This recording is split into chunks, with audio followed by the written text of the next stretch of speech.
Why a Knight of the Seven Kingdoms lacks dragons explained. Good day, lords, ladies, and everyone brave enough to walk the roads of Westeros without a dragon perched above them. Today we dive into one of the most surprising choices in the Game of Thrones universe. Why a Knight of the Seven Kingdoms arrives without a single dragon soaring across the sky. Yes, no fire-breathing beasts, no swooping rescues, no massive shadows blocking out the sun. Just bare-knuckled humanity, political tension, and a cast of characters who must solve their problems without flying flamethrowers. Before we plunge into the mystery, do not forget to subscribe to Westeros Throne and hit the notifications bell so you never miss our deep dives, bold theories, and honest breakdowns. Now, let's ride straight into this. The absence of dragons in a Knight of the Seven Kingdoms is bold, unexpected, and, believe it or not, deeply intentional.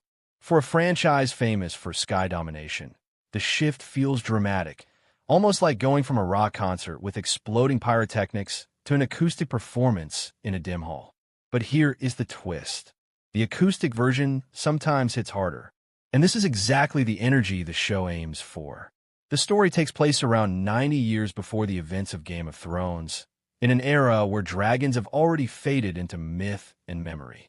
Their bones still exist, but the beating wings that once shook kingdoms are gone. The Targaryens, once the unstoppable storm of Westeros, are fragile, divided, and hanging on to power through sheer legacy rather than firepower. It is like inheriting a sports car without the engine. The symbol remains, but the roar is gone. And here comes the first smooth transition, because if there are no dragons, something else has to carry the weight. Enter Ser, Duncan the Tall, and Young Egg. The magic of a Knight of the Seven Kingdoms is not supernatural. It is character-driven. Instead of spectacle, we get humanity. Instead of conquest, we get small stories shaping big legacies. The choice to remove dragons forces the narrative to operate closer to the ground, literally and emotionally. And this gives the series its rare charm. Think of it like comparing a thunderstorm to a breeze that slowly chills your bones. One is loud, the other subtle, but both can change your world. Without dragons, every fight feels dangerous. Every decision feels fragile. Every victory is earned through grit, not fire. The stakes are suddenly human-sized, which ironically makes them feel more real. The creative team behind the series understands that the world of Westeros is bigger than its dragons. Dragons are extraordinary, but they are not the only tool for compelling storytelling. By removing them, the show avoids leaning on spectacle and forces itself to build tension through personality, conflict, and political friction. This is the same narrative muscle that made early Game of Thrones unforgettable, before the skies filled with fire. The world is dangerous, but not apocalyptic. Conflict is intimate rather than catastrophic. You can feel every sword clash, every insult, every betrayal. Is conflict without shortcuts, a world where power is not guaranteed by birth but by skill, resilience, and sheer stubborn survival. And that grounded realism becomes the heartbeat of the series. When a Knight of the Seven Kingdoms begins, Westeros is living with the consequences of the Targaryens' worst mistakes. The dragons did not vanish overnight. They dwindled from giants to sickly animals, trapped in cages, overmanaged, and mishandled by a royal family that took their power for granted. It is the slow decline after the high of the Dance of the Dragons, and it leaves the Targaryen dynasty weakened, insecure, and searching for relevance. This era captures that final stage of decay, the once mighty legacy reduced to memory. And that tension shapes the story's atmosphere. You can feel the emptiness in the air, the longing for something lost, the awkward silence where thunder used to be. The Targaryens still rule, but without dragons, their claim feels less divine and more political. Suddenly, the crown can be questioned. Suddenly, rebellion is possible. The story becomes a quiet study of power without magic, a dynasty forced to defend itself using diplomacy, honor, and, sometimes, a little luck. And this gives Ser Duncan and Egg space to stand out in ways no dragon-filled story could allow. Now, let us gallop into the next point. How this impacts the tone of the show. Without dragons, the world feels closer, smaller, and more grounded. Instead of sweeping aerial shots and kingdom-wide destruction, we get dusty roads, broken taverns, and small villages where stories grow like weeds. It is the Westeros that lies below the castles, messy, flawed, alive. The problems are relatable.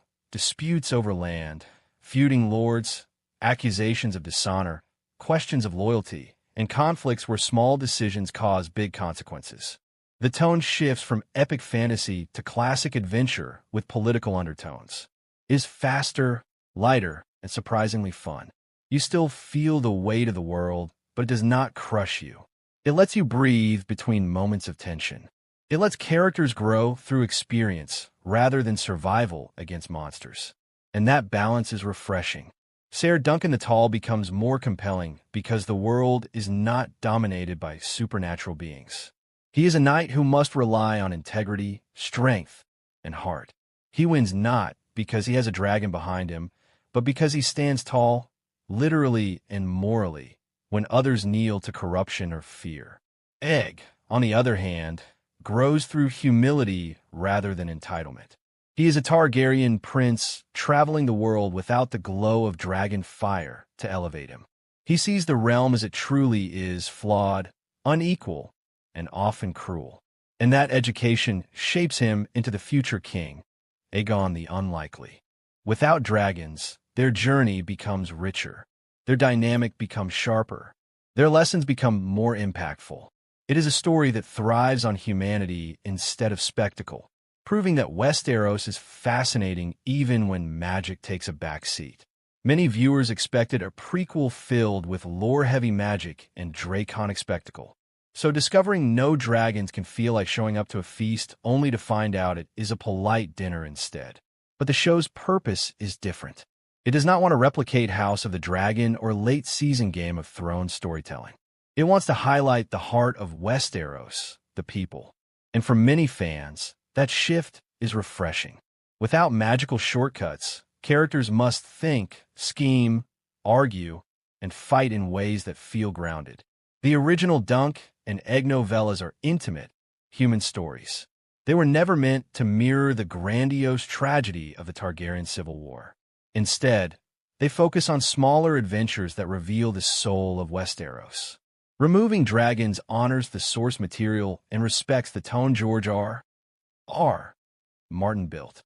It grounds a world and lets the storytelling breathe. A Knight of the Seven Kingdoms lacks dragons because it does not need them. The story is built on heart, humanity, and the unpredictable chaos of ordinary people living under extraordinary pressures. Dragons are powerful, but character is stronger here. And without those scaled giants stealing the spotlight, every person in this story is forced to shine or collapse on their own merit. And that is why the show stands out. It proves that Westeros remains compelling even when the skies are empty. Thank you for watching.